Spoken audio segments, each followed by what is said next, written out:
नमस्कार। आज हम एक दिलचस्प लेख पर थोड़ी गहरी चर्चा करने वाले हैं।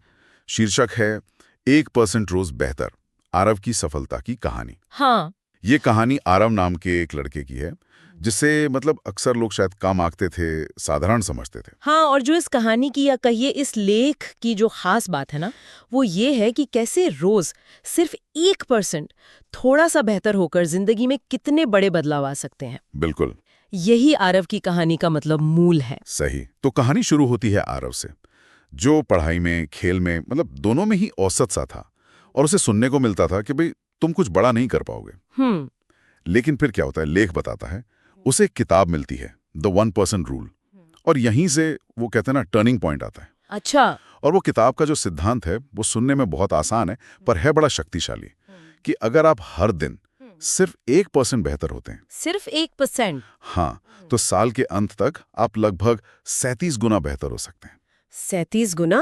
ये तो कमाल है ना? ये सिर्फ नंबर नहीं है, ये असल में एक सोच है कि छोटे मगर लगातार किए गए कामों में कितनी ज्यादा ताकत होती है। बिल्कुल। और आरव ने इसी बात को पकड़ लिया। लेख में यही बताया है कि उसने कोई एकदम से बड़े बड़े लक्ष्य नहीं बना लिए, नहीं। बल्कि रोज की आदतों में है ना, छोटे छोटे, इतने छोटे कि शायद नजर भी ना आए, वैसे बदलाव करने शुरू किए। जैसे क्या थे वो बदलाव? जैसे कि मान लीजिए सुबह सिर्फ 10 मिनट पहले उठना शुरू कर दिया। अच्छा। बस 10 मिनट। हाँ। या फिर रोजाना सिर्फ 5 पन्ने किसी की किताब के पढ़ लेना। सुनने में तो ये बहुत ही मामूली लगता है कि भाई 5 पन्ने पढ़ने से क्या ही बदल जाएगा। वही तो, लेकिन यहीं पर वो निरंतरता वाली बात आती है ना। बिल्कुल। लेख इसी पर जोर देता है कि आरव ने ये छोटे काम छोड़े नहीं, वो रोज करता रहा, लगातार। और भी थे, जैसे मोबाइल का इस्तेमाल थोड़ा कम करना, शायद सोने से पहले बस 10 मिनट के लिए ध्यान लगाना। हाँ, और कुछ चीजें तो आदत से ज्यादा शायद नजरिया बदलने वाली थी। मतलब जैसे लेख में लिखा है, किसी की बिना पूछे ही कोई छोटी सी मदद कर देना, या अगर कोई गलती हो जाए तो फौरन मान लेना। ये भी उस 1% सुधार का ही हिस्सा थे। हाँ, ये बात तो गहरी है। मतलब ये सिर्फ आदतें नहीं थी, ये शायद उसके सोचने का तरीका बदल रही थी। बिल्कुल। और ये जो छोटे छोटे काम है ना, जब आप इन्हें रोज करते हैं तो धीरे धीरे आपका आत्मविश्वास बढ़ता है। सही। शायद हर बार जब आरव ये छोटा सा काम पूरा करता था, तो वो खुद को एक तरह से साबित कर रहा था कि हाँ, मैं ये कर सकता हूँ, मैं बदल सकता हूँ। बिल्कुल। और लेख में इसका नतीजा भी साफ साफ बताया गया है। हाँ, क्या हुआ फिर? कि वही आरव जो पहले शायद थोड़ा झिझकता था, आत्मविश्वास की कमी थी, वो हिम्मत करके स्टेज पर बोलने लगा। अरे वाह! और जो पढ़ाई में पीछे रहता था, वो धीरे धीरे क्लास में अच्छा करने लगा, यहाँ तक कि वो टॉपर बन गया। देखिए, और ये कोई मतलब रातों रात वाला जादू नहीं था। नहीं, बिल्कुल नहीं।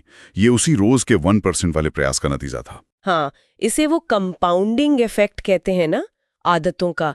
जैसे छोटा सा ब्याज जुड़ते जुड़ते बड़ी रकम बन जाता है, वैसे ही ये छोटे सुधार जुड़ते जुड़ते बड़ा असर दिखाते हैं। सही कहा। तो इस पूरी कहानी से जो सबसे बड़ी सीख मिलती है, वो मेरे ख्याल से यही है कि जिंदगी में बड़े बदलाव लाने के लिए हमेशा बड़े छलांग लगाने की जरूरत नहीं होती। छोटे छोटे पर लगातार उठाए गए कदम भी आपको आपकी मंजिल तक पहुंचा सकते हैं। लेख में भी यही लाइन है, बड़ा बदलाव छोटे कदमों से आता है। बिल्कुल।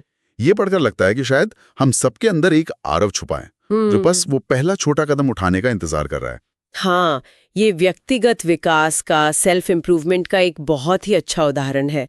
पर यहाँ एक विचार छोड़ जाते हैं हम सोचने के लिए। हाँ, बताइए। ये जो 1% रोज बेहतर होने का सिद्धांत है, ये व्यक्तिगत स्तर पर तो काम करता है, हमने देखा आरव की कहानी में। हाँ। लेकिन जरा सोचिए, अगर यही सिद्धांत, यही 1% वाली निरंतरता अगर हम एक समूह में लागू करें, मतलब जैसे एक परिवार में, या ऑफिस की एक टीम में, या शायद बड़े स्तर पर एक समाज में। अच्छा, सामूहिक रूप से? हाँ, सामूहिक रूप से अगर सब 1% बेहतर होने की कोशिश करें, तो उसके नतीजे कैसे होंगे? क्या वो व्यक्तिगत सुधार से भी ज्यादा शक्तिशाली हो सकते हैं? ये सोचने वाली बात